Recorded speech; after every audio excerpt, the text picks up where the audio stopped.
Chapter 6 Wyatt Walker.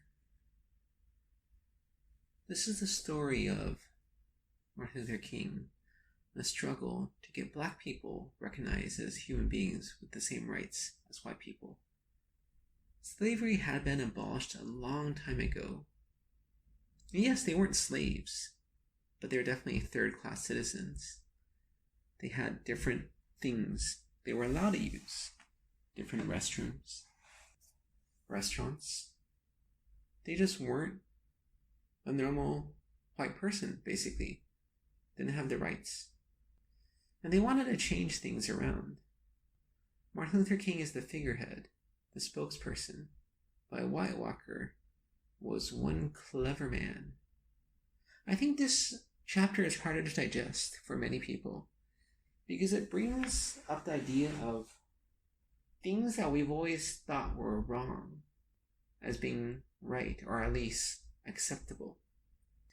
So to start off, let's talk about Brer Rabbit. Brer Rabbit, Brer Fox, arch enemies. Brer is the word attached before these animals, and it's a story that a lot of African Americans told. It's all these folklore they had. And Brer Rabbit was a trickster. Wasn't good at very much, but he was very cunning, very tricky, and that was a positive thing. And he would trick Brer Fox. But the thing is, it sounds okay in a story. I read as a kid. No big deal. But when you take it to real life, when it becomes immoral, as in you're breaking laws, you're breaking rules, you're breaking your moral code, is that still okay? I think we need to delve into something different than normal power. Normally, power is from above. You say you have a position of power. If you're the subordinate, then it seems like you would have a position of unpower, right? But I think there's something to be said about the power of the subordinate. I remember taking a class in college about minority influence. There is such a thing. But the basic gist of it is that the minority has a lot of power, even though they think they would not. In a society like a, quote, democracy where majority rules, right? Doesn't matter if you have 51% or 90%, but you get to make the rules. But the power of the subordinate is a different type of power. And if you just think back to secretaries and how powerful they are, how they sort of control the boss's schedule, then you could start realizing that subordinates do have power. You have the power to mess up a project. The boss may tell all the people to do this or that, right? But if they don't do a good job, then what, right? It'll be on the boss, right? When it all collapses, right? When the submarine fails, when it actually goes underwater. The secretary is powerful because she controls the schedule. You may think she just does manual work, data entry, putting in appointments, but say she decides to not enter your appointment and the boss doesn't show up, then what? That's why many interview candidates are taught to be very nice to the secretary.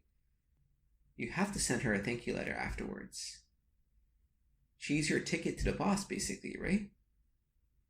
I remember Gary Larson and his story. He drew Far Side. It's a really popular comic, mostly like one box. I think it's hilarious. It's all these animals and they make all these jokes and stuff. Very insightful into the human condition. But when he was trying to get published in a bigger newspaper, he went to San Francisco. And he kept trying to get in to see the boss and he couldn't. Because he had to get past the secretary. She didn't just allow anybody in. She said, yeah, she'll give it to the boss, but she never did. She holds the power. She's the gatekeeper. But we don't talk of them that way. Gatekeeper sounds much more powerful than secretary. But the subordinates do have power. And the idea that subordinates don't have power is obviously destroyed by the story of Terrapin the turtle versus the deer.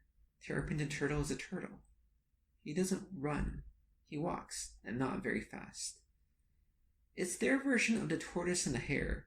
So in the Western version, the white man version, tortoise and the hare, tortoise prevails because the tortoise keeps on trying.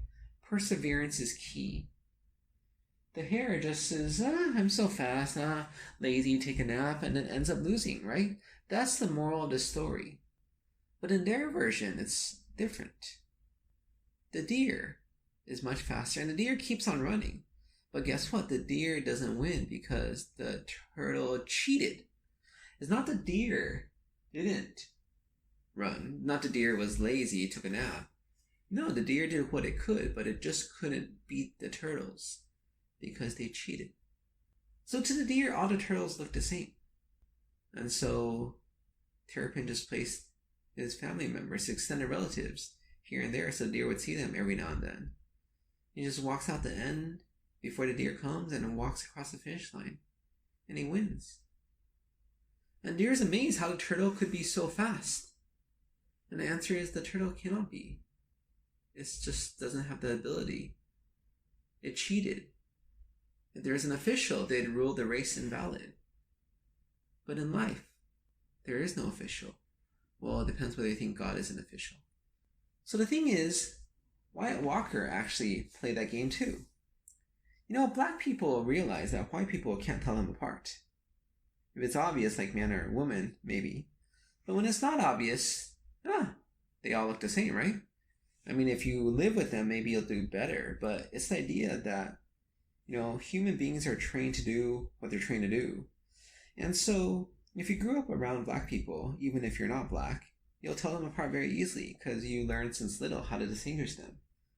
For me, that wasn't the case. And so I went to South Africa. I was commenting to my cousin, hey, did I see that guy before? And she's like, oh no. And I was like, oh, I thought he was the same guy, but yeah, it wouldn't make any sense. And it's like how they say all Asians look alike. And if you grew up not with many Asians, yeah, they do look alike. White people don't look alike though, because you see them on TV. Even no matter where you are in the world, everybody has TV nowadays. But the other thing is, blacks also know the white nuances because they're their masters. They have to know when they're unhappy, when they're upset, when they're happy, when they're cheery, when they're joking. They can see the crinkle of the eye, the curling of the lip. The white people don't care about the nuances of the black people because they don't care how their subordinates feel. Well, they just have a job to do. I don't really care whether they're happy or not about the job, right? The power people don't have to know how the people below them feel. Now, if they were good, they should. I remember my boss telling me a story. Not so much a story as a lesson. But he was telling me that, this was my first job out of college. He was an engineer. I didn't think he would be good in management.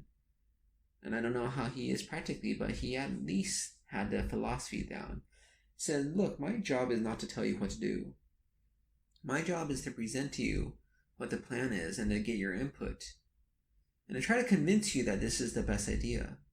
Because yes, I technically have the power to command you to do something. But if you are begrudgingly doing it, you're not going to do a good job. And then what's the point? We're programmers, and yes, there is a difference between a programmer who does a good job and a programmer who does shoddy work. But going back to Wyatt Walker, there's a story of how he was called to be in court, and you can't really lead protests and stuff when you're in court, right? So he just sent somebody else. Judge didn't know the difference. They all look the same, right? They're black people. But what really was different is how they orchestrated this thing. This picture that changed the course of American history. So they knew that they had to make a big impact. The problem is people get bored. Yeah, we all know that. Today, people have very short attention spans. But we knew that even back 50 years ago. So there's a lot of events that captures the public's attention. Tornado, natural disasters, hurricane, blah, blah, blah. Coronavirus right now. Right?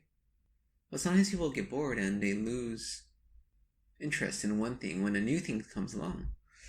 And that's the thing. They need to make a big impact in the U.S. to get everybody's attention because people are losing interest in this movement.